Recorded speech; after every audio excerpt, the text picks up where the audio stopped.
to Arise and Shine. Our first guest work has appeared in Vogue and Rolling Stone, People, Time, Us Weekly, Billboard magazine. Gene Shaw is here to share his new book with us, Journeyman, Eric Clapton, A Photographic Narrative. So welcome, Gene. Thank you so much. Thank you for having me on your show. We're so excited. So you've had such an interesting career. How did you first get into photography and become a photographer? Well, I forged my birth certificate actually when I was 17, and Nice. I was selling beer and wine at the Palladium. Oh. And then I graduated to work in security. So I'm sitting on stage seeing all these great rock stars. I go, shouldn't you be doing something with this access? So I borrowed a camera from a friend, and I started taking photographs because it was like everyone was there. Yeah, you were right up close. And this is before the age of the iPhone where you could just stick it in everyone's face and take a picture, right? Yeah, these days everyone has a camera. Right. Back then it was just a different story. Yeah, absolutely. So how did you come about to make the book? How did that Well, inspire? I've been photographing Eric Clapton for 31 years, Wow. and I just had this spiritual thing come about saying, you should actually do something with these photographs. So, Right. I sat down, I started scanning them, putting it together, and then I saw a friend who said, the pictures are great, but you need to have a story Wow, with those it. are great. So then I decided, okay, let me sit down and think about these stories that happen actually at the different events. So my thing was to actually bring the reader to the concert. Like I take them on the train station in the 80s with all this mad graffiti and all the break dancers there.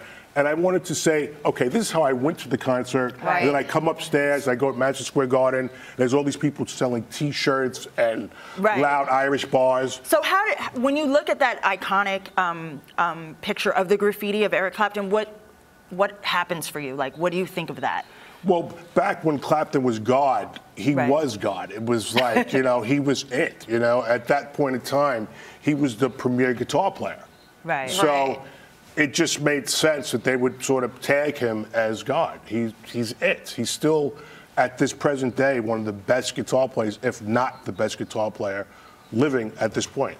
Yeah, and what I think is really interesting about the book is kind of what you were saying, that you were able to bring readers on this journey to go to the concerts, because a lot of people were a fan of his, they considered him a legend, but they didn't get to actually have real life access to him or attend a concert. So it's kind of neat because they can see these pictures and sort of go on the journey like you went with him, which is great.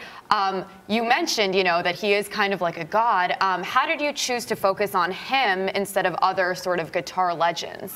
Well, I grew up in Brooklyn, actually Williamsburg, which is the hipster capital of America right now. And at that point in time, in the late 70s, there was no MTV. It was basically... There was a world before MTV. I know, right? I can't believe it. I grew up in that world, Priya. So at that time period, everyone had their favorite guitar god. So you go to someone's house, they'd be playing Jimmy Page, another person would be playing Richie Blackmore, and my friend Joey, was like, I want you to listen to Eric Clapton. So I went into his class, ECU 101, and he would play Cream, Derek and the Dynamos.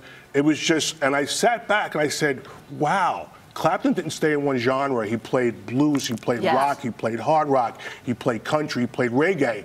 This is something I could definitely... He was a real musician. Yes, yeah, absolutely. Yes, and you've had such an amazing career. You've done so many things. What are some of the highlights? What are your greatest career experiences? Well, let me tell you.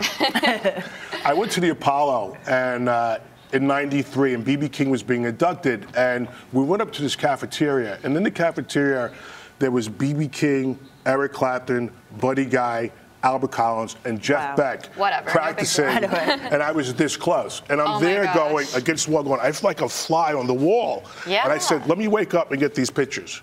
And what was really amazing was that when they first started, BB and Eric, they started tapping their foot to get the tempo, Rock Me Baby. And I was like, didn't they play that millions of times before?